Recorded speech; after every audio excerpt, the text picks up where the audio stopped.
There's something beautiful about cooking with gas. It's the defining visual flourish of cinematic cooking shows like Chef's Table and The Bear, where entire plot points revolve around gas burners that work or don't. Fire suppression. I will now check the gas line. Congrats, Natalie Brasato, you have a restaurant.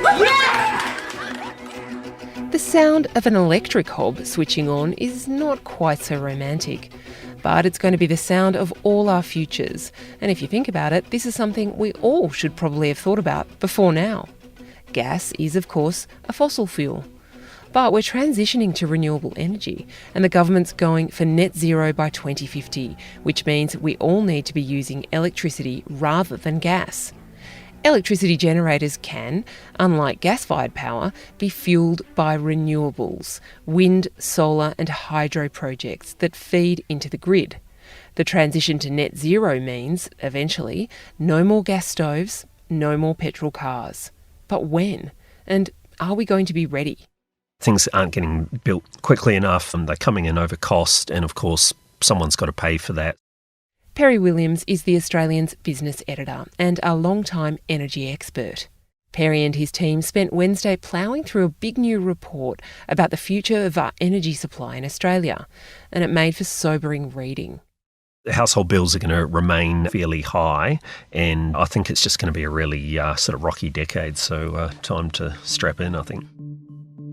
In Australia, power supply to homes and businesses is overseen by an agency called AEMO, the Australian Energy Market Operator.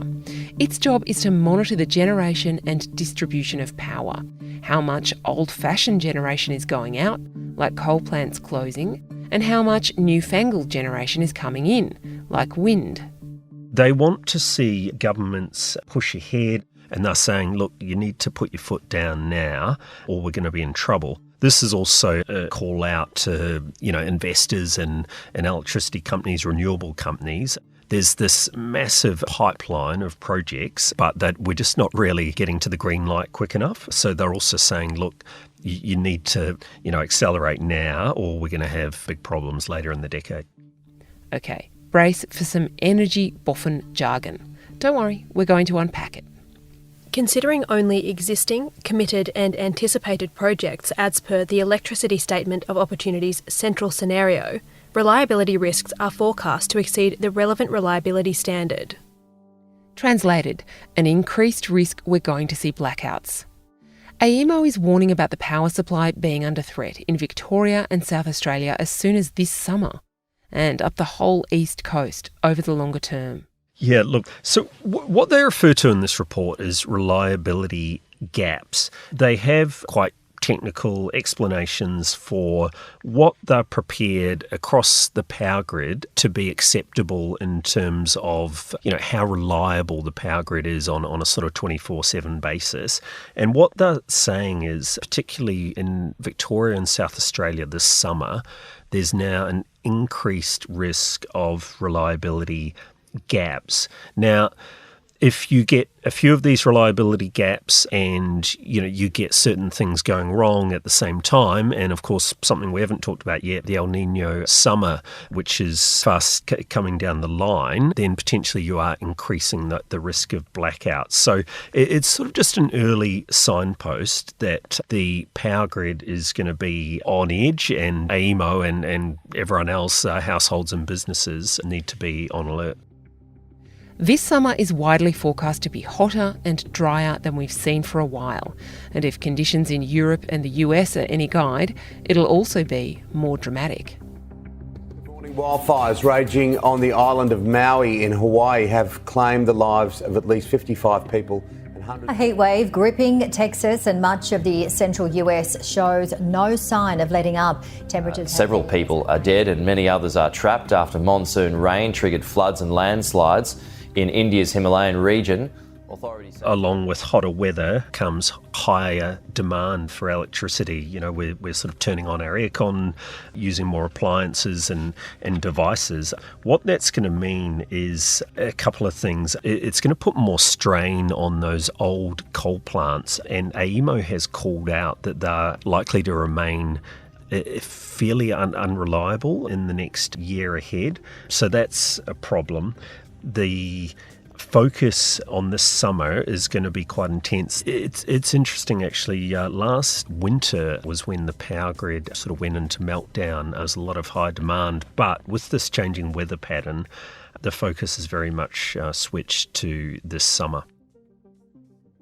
The AEMO report also has a big warning about batteries. It says even though many new wind, solar and pumped hydro projects are quite advanced, there's a missing piece of the puzzle: domestic batteries. What it is kind of a vision of where all our households will be probably in the next 5 or 10 years, where increasingly people have got an electric vehicle, there's solar on the roof, there's batteries, and actually each home, each sort of freestanding home will kind of be its own little electricity hub. And as well as consuming electricity, it will also be able to store electricity and actually send it back into the power grid, which is really neat. And when that's properly up and running, it's actually quite a revolution in its own right, but it's going a little bit slower than everyone thought. Coming up, so when are we ripping out all our gas stoves and buying electric ones?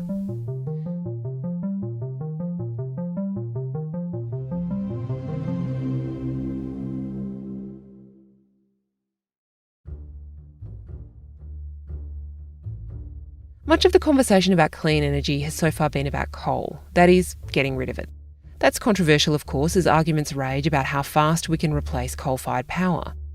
But gas is a different story, and it's about filling the gaps in a renewable energy system. On hot summer days and freezing winter mornings, when we're all using huge amounts of electricity to keep ourselves comfortable, the demand on the power grid soars. That's where something called a peaking plant kicks in. When demand peaks and there's a risk of a blackout, special power stations fired by gas are switched on to start delivering energy into the grid. That's especially important as we rely more and more on renewables. Right now, the Snowy Hydro 2.0 scheme, that's one of the biggest renewable projects in development, is building a gas peaking plant at Kurri Kurri in the New South Wales Hunter Valley. An aluminium smelter demolished 2 years ago, replaced with a $600 million taxpayer-funded generator. Operating by late 2023, it'll help avoid a predicted 30% increase in electricity costs when the Liddell coal-fired plant shuts down. In households, though, gas is well and truly on the way out. Certainly, I think it'll probably largely be gone, within a few decades. I think that's fair to say. And, you're going to see the electrification of homes get cheaper. I think it's still not quite there for a lot of people. Obviously, solar's been a massive success, over 3 million Australian households with solar on their roofs. But batteries haven't received quite the same take-up, mostly due to cost, to be honest. But I think as that gets cheaper and cheaper, you will see, more people going to electrify rather than rely on gas.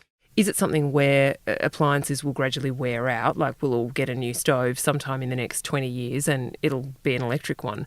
Can that natural attrition solve this question, do you think? Or are we going to have to actually be ripping out gas appliances from our homes earlier than they would naturally wear out? I think if they're going to meet these targets, particularly what they're looking at in Victoria, for instance, you're probably going to need some sort of incentive for all households to take out gas appliances. And obviously there's a cost that comes with that. And although increasingly households are suggesting, they're up for the change, there's a lot of sort of sunk money already in homes. So I think it will take a little bit longer than expected.